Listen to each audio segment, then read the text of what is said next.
प्यारे बच्चों, आज हम हाई स्कूल गणित में ऊंचाई दूरी के एक महत्वपूर्ण प्रश्न को हल करेंगे जो यूपी बोर्ड एग्जाम में 6 अंक में पूछा जाता है। प्रश्न कह रहा, जब सूर्य का उन्नयन कोण फाई से थीटा हो जाता है तो क्षैतिज तल में खड़े स्तंभ की छाया ए मीटर अधिक हो जाती है। स्तंभ की लंबाई ज्ञात कीजिए। देखिए, प्रश्न में कह रहा, जब सूर्य का उन्नयन कोण फाई से थीटा हो जाता है तो क्षैतिज तल में खड़े स्तंभ की छाया ए मीटर अधिक हो जाती है। स्तंभ की लंबाई ज्ञात कीजिए। तो देख रहे हैं, मान लीजिए ए एक स्तंभ है, इसका नाम ए बी दे देते हैं। ए बी एक स्तंभ है। सूर्य का उन्नयन कोण फाई से थीटा हो जाता है। मान लीजिए बिंदु सी से सूर्य का उन्नयन कोण फाई है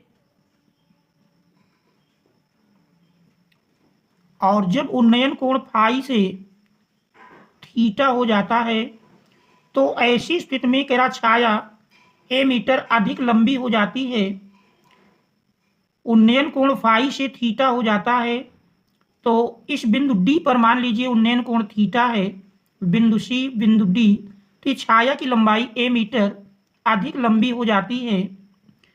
हमको ज्ञात करना है स्तंभ की लंबाई। मान लीजिए स्तंभ की लंबाई ए बी बराबर यक्ष है और इस बी सी को हम यक्ष के बराबर मान लेते हैं। हमको स्तंभ की लंबाई एच का मान ज्ञात करना है। तो देख रहे हैं, ए बी एक स्तंभ है। माना ए बी एक स्तंभ है। माना ए बी एक स्तंभ है जिसमें हमने मान लिया A B equal to H और B C.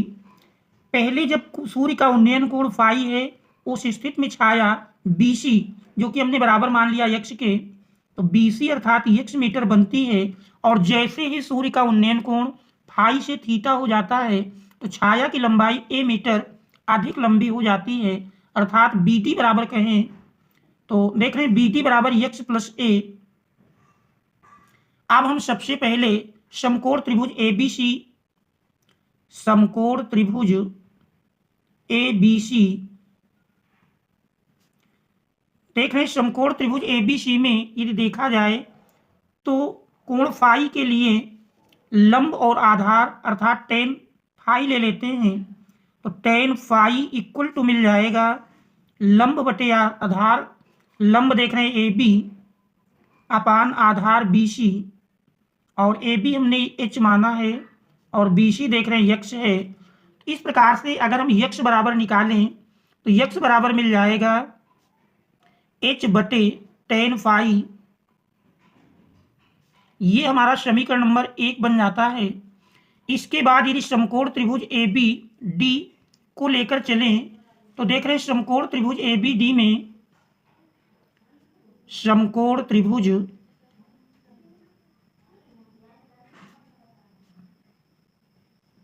A B D में देख रहे हैं टेन थीटा इक्वल टू लंब बटे आधार, लंब ए बी है और देख रहे हैं थीटा कोण के लिए आधार बी टी मिलेगा। मान रख देते हैं ए बी देख रहे हैं एच के बराबर है और बी डी यक्स प्लस ए। इस प्रकार से यक्स प्लस ए पक्षांतर करेंगे तो देख रहे हैं यक्स प्लस ए बराबर मिल जाएगा यक्स plus A equal to H upon tan theta. ये हमारा समीकरण नंबर 2 बन जाता है। अब यदि हम समीकरण 2 से समीकरण 1 को घटा दें तो देख रहे हैं समीकरण 2 माइनस समीकरण 1, समीकरण 2 से समीकरण 1 को घटाएंगे तो यक्स प्लस ए माइनस यक्स बराबर एच बटे टेन थीटा माइनस एच बटे टेन फाई। देख रहे हैं यक्स प्लस माइनस में कैंसिल हो जाएगा। तो इस प्रकार से ए देख रहे हैं ए बराबर दोनों से एच कॉमन कर लेते हैं और 1 अपान टेन थीटा अंश में ले जाएंगे तो टेन का उल्टा जानते हैं काट होता है, टेन अंश में कॉट थीटा के रूप में जाएगा माइनस टेन फाई अंश में ले जाएंगे कॉट फाई के रूप में जाएगा।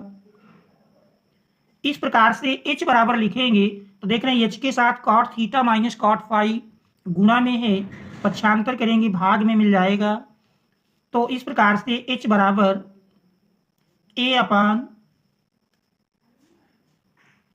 Cot theta minus cot phi, ये स्तंभ की लंबाई का मान होगा, अर्थात स्तंभ की लंबाई h बराबर a upon cot theta minus cot phi. तो यही हमारे दिए हुए प्रश्न का आंसर होगा। तो ये प्रश्न यूपी बोर्ड एग्जाम 2025 की दृष्टि से मोस्ट इम्पॉर्टेंट है और ये 6 अंक में पूछा जाता है। Thanks all of you for watching.